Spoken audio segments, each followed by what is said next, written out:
Hey,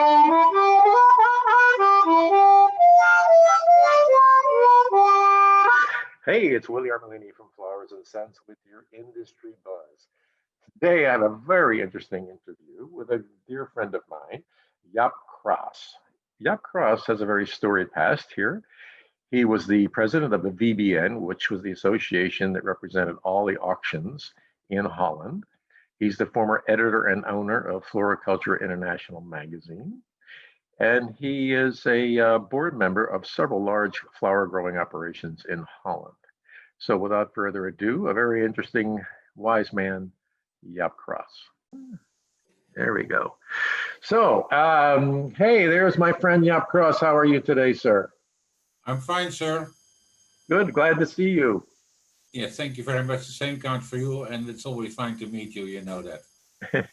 So tell us what in the world is going on in the Dutch flower business these days?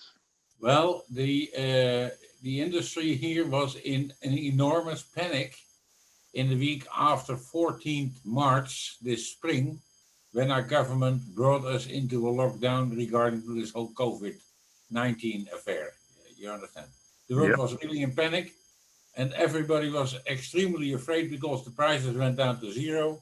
All the flowers had to be thrown away, and even growers panicked and they plucked all their young plants through the soil. Unnecessary, as appeared later, because at Easter, 3 weeks later, the prices recovered enormously. And since Easter up till today, you can say, the prices are fabulous. Really? I'm 71 years old now, and I'm in flowers since I was 11 when I started to work on the nurseries. And I can tell you, we never had a summer like this before. And 2 weeks ago, there was, for the second wave, a little depression again, but very short. That took only 2 days. And today, even the prices are extremely high. It has nothing to do with Christmas. It has only to do with the increase of the demand. Okay, please. So you're telling me that the prices on the auctions has been tremendous. Tremendously. It was fantastic. Partly also because of all the competition from East Africa fall down. There was no transport between Ethiopia and Kenya with Europe. So Right. everybody who wants to buy flowers had to buy them here in Holland. And I can tell you, our most important countries are, of course, our neighboring countries. Germany, 50% of our export sales. France and England taking the rest of it. And Scandinavia and the southern countries, Spain and Italy. But there was from everywhere an enormous demand. And we see here in Holland, I don't have, of course, the official figures because we are not at the end of the year. But I think that normally the sales are around 1 billion euro in the Netherlands. And we expect that they went up to 2 billion this year. Because Wow. every consumer wants to have his house with flowers because they cannot go anywhere else. It's fantastic. So it's really a result just of the quarantine where everybody's stuck in their houses, and the fact that flowers are such an integral part of the European daily life that everybody's got to have flowers. And when you have a lot of demand and not a lot of supply, the prices are good. Prices are extremely good. And Wow. I'm working for a few companies. It's not only the normal exports that are fantastic, but also the bouquet makers have a fantastic year.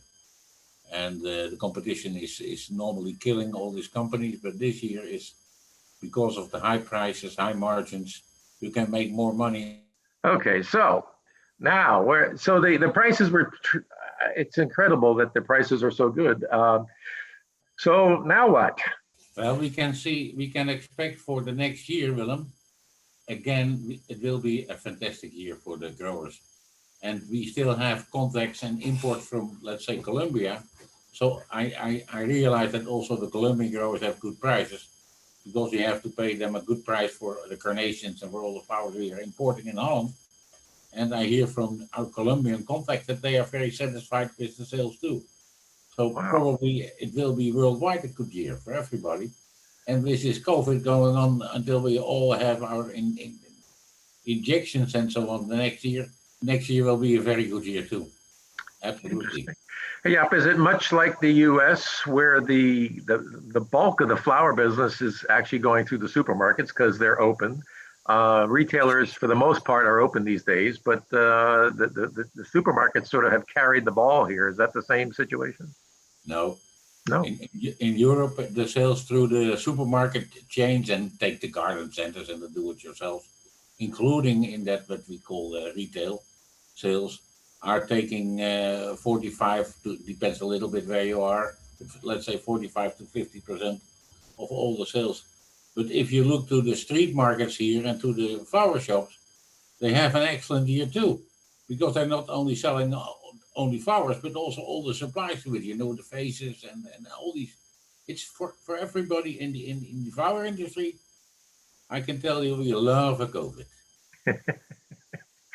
So so the Dutch farmers and in the greenhouses and stuff, they're able to operate. For one thing, you don't the Dutch don't require a lot of labor because it's so automated these days. So probably it's not a big issue. Well, it is an issue, of course, and everybody is very careful. Everywhere I come on nurseries, I first have to clean my hands, have to change boots, have to wear an overcoat, and so on. So everybody is extremely careful, but still we have some casualties, but it doesn't hurt them too much, because everybody is so careful. And everybody's realizing that we have to deal with it and we have to be careful, and I think that's fantastic. And yeah, if you can grab a chrysanthemum for more than €1 today, well, you're happy to be in your glass house. You understand? The farmer himself not Willem because he's laying on his back laughing, but the personnel has to work hard. Wow, that's really interesting. The perspective on and what's going on over there, because and I'm happy to hear that because we've heard different things here. It's been now that it's gotten colder here, and the people have to be indoors, so there's less indoor activity and less crowds that can be indoors. So that has affected, I think, some of the market here. I think the prices are good. I just don't know if there's a lot of demand. Well, the situation is not for everybody a very good situation because for the breeders, for instance, and especially rose breeders who sell a lot of cuttings to East African countries, because they have such a hard time at the moment over there. The payments are far behind, and the breeders have a hard time too. But let's say if you breed for European growers, it's fantastic because every grower you see, it's the old story. 1 year goes well, 7 years go bad. Now we have 2 years that are going well. We expect, and everybody is expanding because they all invest the profits into expanding the nursery, more automation, more robots, and so on. So, well, yeah, it's a blessing for us here, but as I said, not for everybody. I'm working for a propagating company, and they had an all-time high result this year.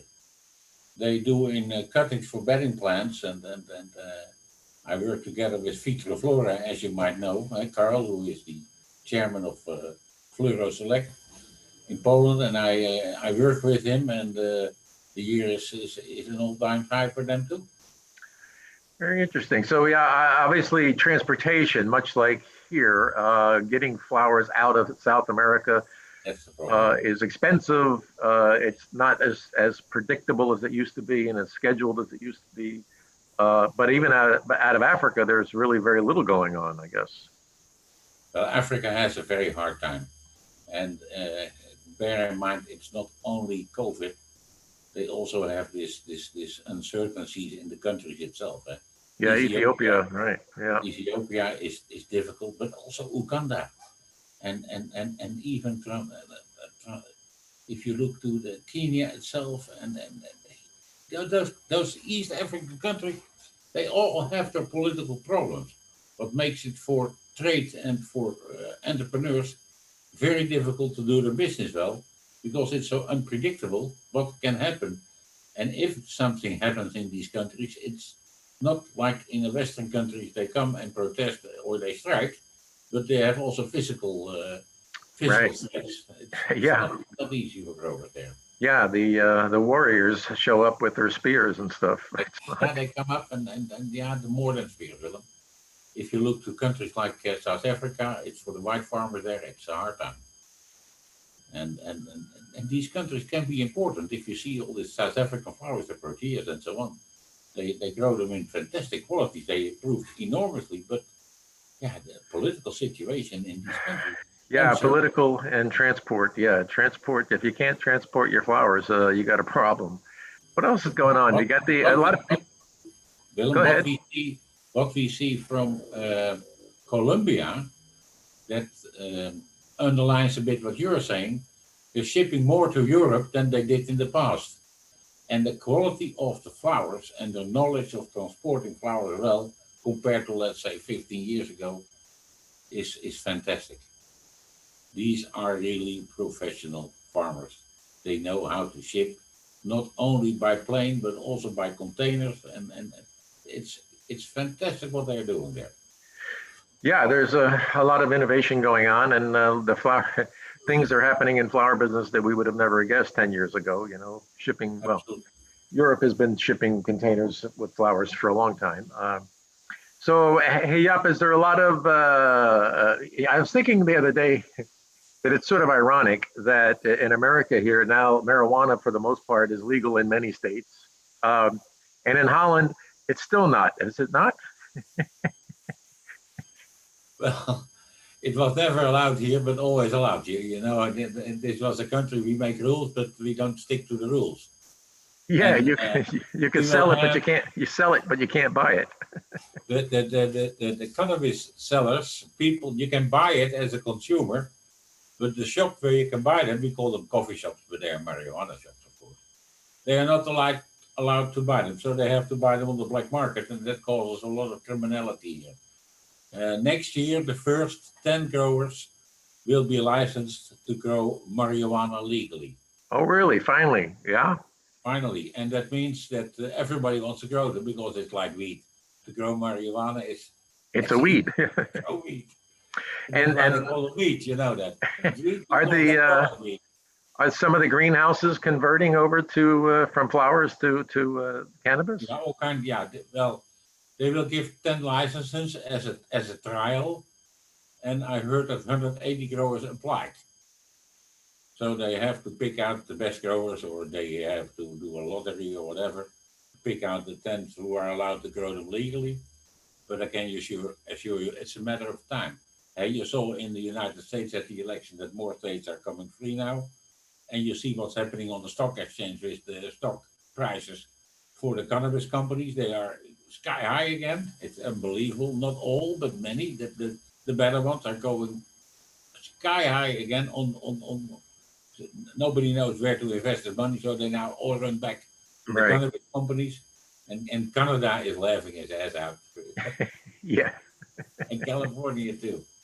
Yeah, well, obviously the flower growers are the best poised to take advantage of it because they have greenhouses. They know how to grow things. They know about Absolutely. irrigation. They know about fumigation. They know all about those things that involve growing anything. Yeah, but Willem, it has also to do with many other aspects. If you grow cannabis outside like hemp, these hemp farmers, they the hemp cleans your soil. In Chernobyl and in the Polish coal mine areas, where the soil was broken for decades, Right. after 2 years growing cannabis, your your soil is completely clean of all the difficult metals and all these terrible Really, from hemp production, from hemp growing, hemp it production. two it years cleanses the soil. Interesting. cleanses the soil. So that means also if we see today legally they grow cannabis or hop for beer. Hop for beer is also a cannabis product. Right. So there is legal growing, and you can make I think 25 to 30,000 different products, insulation and clothing and all these things from hemp. And if we add now all this Right. medical goals to it, it will be, of course, in the future, one of the most fantastic products ever grown. And if you look in the old history, the first products grown by professional farmers were flax and hemp. So it's not new either because it's so easy, Everybody can do it. Yes, until then they had to criminalize it and make it, screw it all up and make it an evil thing when it's actually a good thing. Well, yes and no. I think the advantages are much higher than the risks of criminal trade. You have criminals everywhere with them. Yes. We have all this terrible Italian groups here in Holland too, because they all come to whitewash their money into, let's say daily practice in housing and so on. You see it everywhere in the world. So you have, of course, you have to protect yourself against that. But let's not stop to do the legal good things with all the things. And I think that we are at this moment at the beginning of the science to know what cannabis products can do for your body, for your health. We're just at the beginning. Yeah. We don't know where we go, but already you see. Let's take Israel. We have our friends in Israel. In Israel, the pharmaceutical companies that start to work with cannabis products for all kinds of medicines and oils and pills and whatever, they are bringing new products to the market nearly every day, so to speak. And I think in countries like California and Canada, you will see the same. I have some contacts with a company in San Diego, and this company makes, not every day, but many new products because the knowledge is increasing. We are at the start of an industry, and at the start of an industry, you see many players, and at the end, the shakeout comes, and we all know how this goes at the end. But at this moment, we are just at the beginning of a new life cycle of a totally new line of products. Interesting. Oh, very good. Hey, Jaap, here in America, the wholesale florists have been consolidating and consolidating. I reported that the Greenleaf stores now are purchased by the Builder and Company. Please tell me what important thing you'd like to tell me. I like the wholesalers, and you have many of them in the United States too, have in this time a hard time because they are in between the suppliers and, let's say, the retailers. They have flower shops and the big supermarket chains. More or less the same is going on here. This is a time with all this modern connection means that the middlemen have a hard time. It's not new, but it comes in our industry today. Yep. So what we see is that Royal Flora Holland auction tries to defend herself with a platform called Floriday. Right. And Floriday is the platform that took over Bluetooth from our wholesale association with the Dutch Flower Group and the big wholesalers in it. And they merged into one organization called Floriday. At this moment, the auction tries to persuade all the people that trade over the auction, and that is everybody, to only trade through their platform Floriday. So they play the old game we call Monopoly. I have to be honest with you, I underestimated the CEO of Flora Holland. I can tell you, he is one of the most cleverest guys they ever had. Because in this Corona time, they visit all the important wholesalers who are doing business on the auction, let's say everybody. They have sharp presentations to persuade them to start to work on Floriday. And that's only the beginning of the system. The second step they do is Floriway. They are buying all the transport companies that brings flowers from the growers to the auction. Really?